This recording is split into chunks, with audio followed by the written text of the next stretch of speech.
ASEA develops all of its products internally. We have a wide array of scientists on staff with different discipline and expertise to build products leveraging redox science. We're going to step into the manufacturing room now. Okay, so this is the first step of the manufacturing process right over here. This is the reverse osmosis unit. This is very similar to what a lot of us have in our homes to soften the water. It removes the mineral content from the water. Those of you that have been taking ASEA for a long time know that redox signaling molecules are highly unstable. So any impurities in the water can hurt the shelf life of the product and its overall effectiveness when you're taking it. So it's really important that our product uses as pure water as possible. So this is the first step, reverse osmosis. After it goes through this system, it's going to go through these tanks here. You'll notice they have a slight glow to them.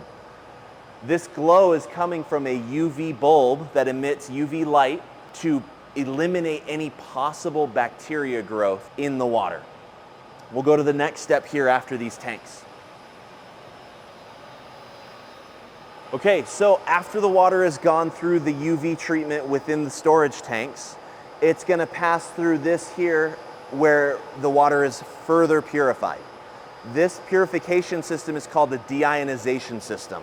It's pulling all of those trace minerals and metals out of the water and then finally polishing it before we use it in our process. This system is capable of producing about 200 gallons per minute of purified water for our manufacturing process. The water will be put into these small tanks. We'll then add USP grade, US Pharmacopoeia grade salt, sodium chloride, and we'll perform the patented electrochemical process that makes the redox signaling molecules. Once the redox signaling molecules are made, they're transferred to the second tank for a pH balance, and then finally into the large tanks in the back where we dilute to 4,000 gallons or one batch of ASEA. That's about 15,000 bottles. Once it ends up mixed in that big batch there, 4,000 gallons, our quality team is going to pull samples and send those to third-party labs for testing, as well as testing it here internally at ASEA. In order for that product to pass onto the packaging section that we'll cover here in a little bit, both of those tests have to match. Once we know that they match and that the product passes specification, it's approved for transfer into the storage tanks down there on the other side of the room. And then they finally end up in these tanks here. You can see these tanks are connected to this pump. This pump transfers the product on an overhead line here into the fill room. And this only happens after all of the documentation has been reviewed and the product and the process has been approved by our quality staff. Once it gets that approval, it can be transferred using this pump system into the filler to be filled into the bottles and then the final packaging before it's shipped out. Now let's talk about how the product is packaged and bottled. This is the first stop on the bottling line. You guys can see this hopper here where the bottles are placed in. It'll go up this conveyor and onto the descrambling table. And then from the descrambling table, you can see every bottle is inverted right here. While that bottle's inverted, we blast HEPA filtered air into that bottle to make sure that it's clean before we go to fill it.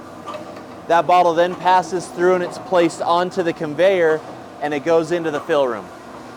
We're gonna go into the fill room now. I'm gonna walk to the other side here so we can go in the front so you guys can see it. We'll have to put our hair nets back on because it's a clean room. So we'll head on that way right now.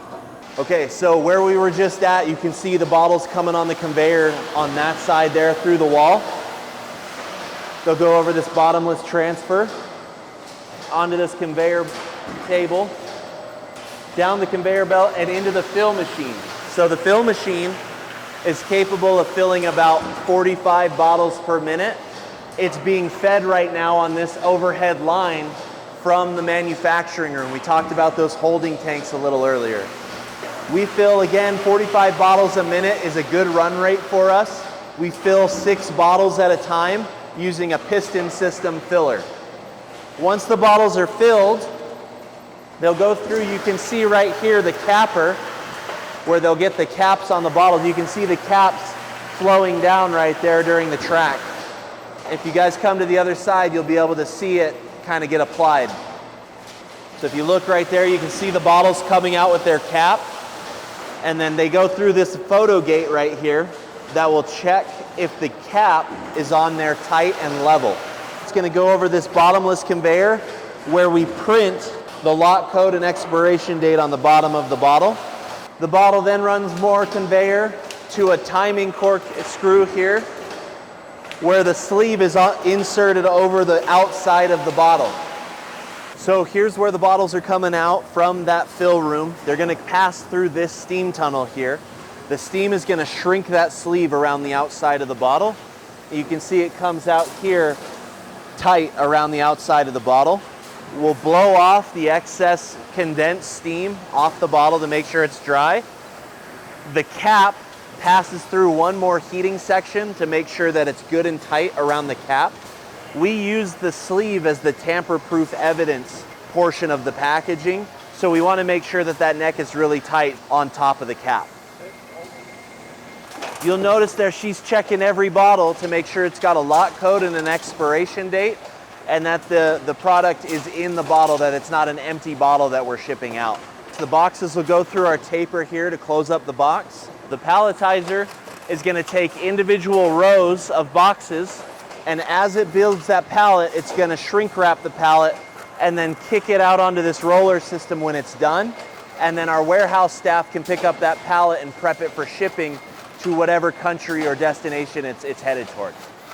I want to talk a little bit now about the topical products. So this is made in this room here. So you'll see a reactor that's very similar to what we use inside of the ASEA room, but it's larger. That reactor is larger because our topical products have more redox signaling molecules in them. And so more redox signaling molecules requires a larger reactor.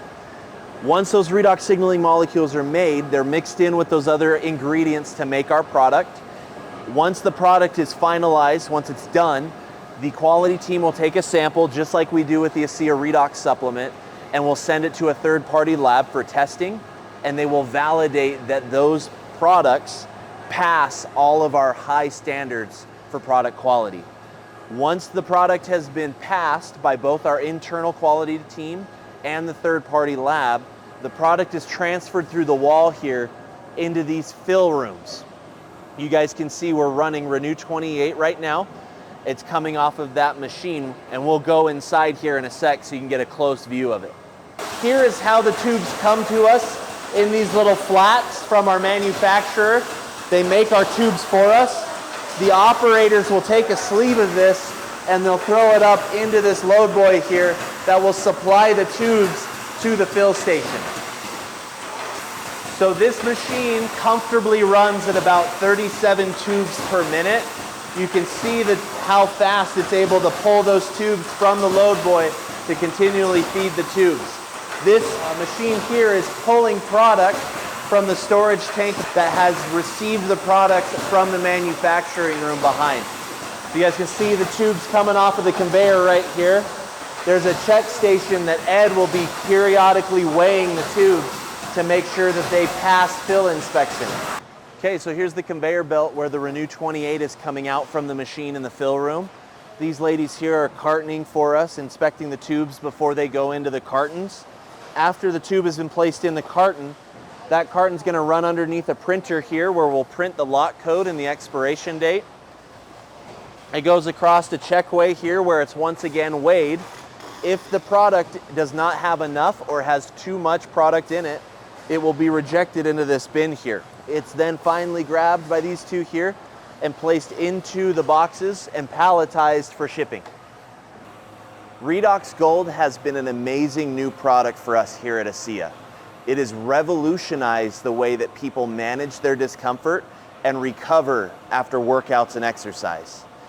Our product, REDOXGold, is a new redox topical gel that is targeted to enhance your body's ability to recover and combat discomfort. Being that it is a topical product containing redox signaling molecules, there are some similarities in how we manufacture this product compared to RENU28. It's even made in the same room that we make RENU28 in. But there are some key differences. REDOXGold is thicker than RENU28. Additionally, it has gold microparticles and flecks in order to act as the catalyst to focus redox signaling molecules to provide comfort and recovery. Once this product is mixed and manufactured, our quality team will sample the product and send those samples to third-party laboratories for testing. The product is transferred into the fill room, where the product is filled inside of a tube and then packaged and prepped for shipment so that we can distribute it all around the world.